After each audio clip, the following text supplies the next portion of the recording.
Bacaan dari Kitab Kejadian. Pada waktu itu Yakub berangkat dari Betsaida dan pergi ke Haran. Ia sampai di suatu tempat dan bermalam di situ karena matahari telah terbenam. Ia mengambil sebuah batu yang terletak di tempat itu dan dipakainya sebagai alas kepala. Lalu ia membaringkan diri di tempat itu. Dalam mimpi ia melihat sebuah tangga yang didirikan di atas bumi dengan ujungnya sampai di langit. Lalu tampaklah malaikat-malaikat Allah turun naik di tangga itu. Berdirilah Tuhan di samping Yakub dan bersabda, "Akulah Tuhan Allah Abraham nenekmu dan Allah Ishak. Tanah tempat engkau berbaring ini akan kuberikan kepadamu dan kepada keturunanmu. Keturunanmu akan menjadi seperti debu tanah banyaknya, dan engkau akan mengembang ke sebelah timur, barat, utara, dan selatan. Melalui engkau dan melalui keturunanmu, semua kaum di muka bumi akan mendapat berkat. Sesungguhnya aku menyertai engkau, dan aku akan melindungi engkau kemanapun engkau pergi, dan aku akan membawa engkau kembali ke negeri ini. Aku tidak akan meninggalkan dikau. Aku akan melakukan apa yang kujanjikan kepadamu." Ketika Yakub bangun dari tidurnya, berkatalah ia, "Sesungguhnya Tuhan ada di tempat ini, dan aku tidak mengetahuinya." Ia takut dan berkata, "Alangkah dahsyatnya tempat ini. Ini tidak lain dari rumah Allah. Ini pintu gerbang surga." Keesokan harinya, pagi-pagi, Yakub mengambil batu yang dipakainya sebagai alas kepala dan mendirikannya menjadi tugu dan menuangkan minyak di atasnya. Ia menamai tempat itu Betel. Dahulu nama kota itu Luz. Lalu bernazarlah Yakub, "Jika Allah menyertai dan melindungi aku di jalan yang kutempati ini, dan jika ia memberikan kepadaku roti untuk dimakan serta pakaian untuk dipakai, sehingga aku selamat kembali ke rumah ayahku, maka Tuhan akan menjadi Allahku. Dan batu yang kudirikan sebagai tugu ini akan menjadi rumah Allah dari segala sesuatu yang engkau berikan kepadaku, dan selalu kupersembahkan 1/10 kepadamu." Demikianlah sabda Tuhan. Syukur kepada Allah.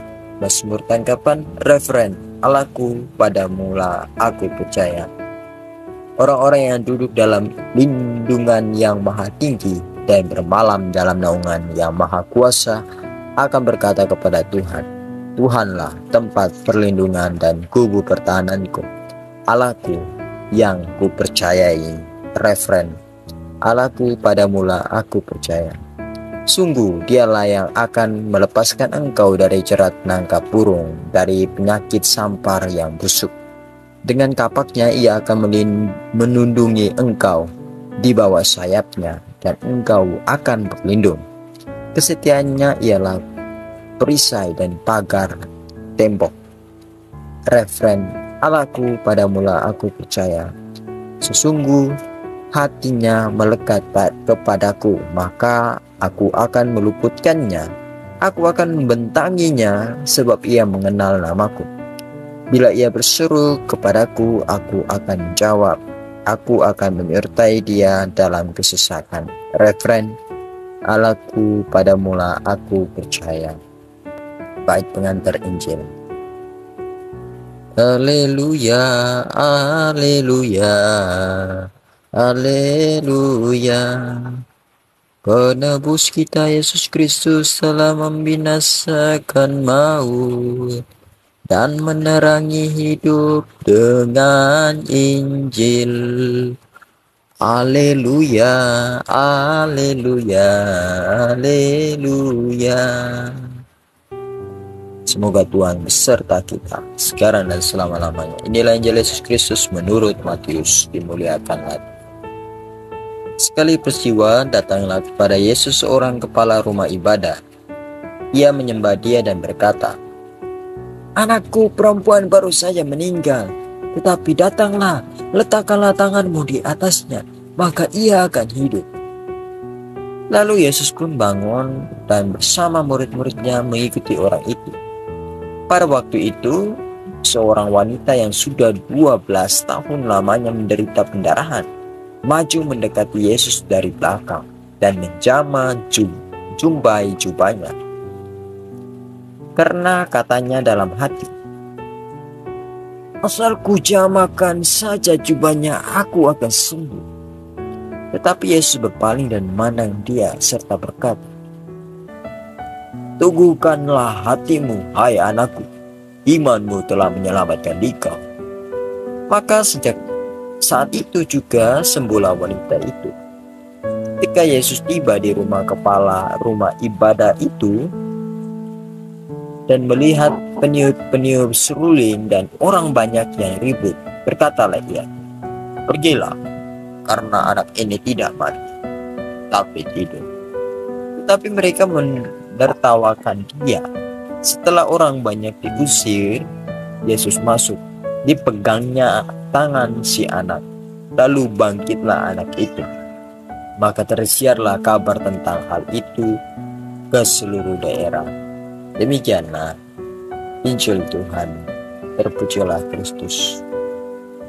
Saudara-saudara yang terkasih, hari ini kita disajikan dua kisah penuh makna, yaitu seorang kepala rumah ibadah memohon kepada Yesus untuk membangkitkan putranya yang telah meninggal. Lalu yang kedua, seorang perempuan yang telah sakit pendarahan selama 12 tahun datang diam-diam dan menjamah jubah Yesus dengan penuh iman. Yesus menanggapi keduanya dengan belas kasih dan kuasa. Ia berkata kepada perempuan itu, "Teguhkanlah hatimu, hai anakku, imanmu telah menyelamatkan engkau." Dan kepada anak yang telah mati, anak itu tidak mati, tapi tidur. Lalu ia membangkitkan. Apa yang bisa kita renungkan hari ini dalam bacaan hari ini? Yang pertama, iman membuat yang mustahil menjadi mungkin. Perempuan yang sakit tidak berbicara panjang lebar. Ia hanya percaya bahwa menjamah jubah Yesus saja sudah cukup, dan Yesus memulihkan dia. Yang kedua, Yesus hadir bagi yang mencarinya dengan rendah hati. Kepala rumah ibadat yang punya posisi penting pun datang sujud di hadapan Yesus. Kerendahan hati membuka jalan bagi mujizat. Yang ketiga, Yesus tidak hanya menyembuhkan tubuh, tapi juga hati. Yesus memanggil perempuan itu, "Anakku." Sapaan penuh kasih dan penerimaan. Iman membawa pemulihan total, fisik, rohani, dan emosional. Apa yang bisa kita refleksikan? Ketika masalah datang, apakah aku mencari Yesus terlebih dahulu? Apakah aku sungguh percaya bahwa Tuhan bisa menyembuhkan dan memulihkan hidup? Adakah orang di sekitarku yang sedang sakit dan butuh kehadiran Yesus melalui aku? Semoga renungan, pertanyaan refleksi membantu kita untuk selalu menerapkan kasih Kristus dalam hidup kita. Amin.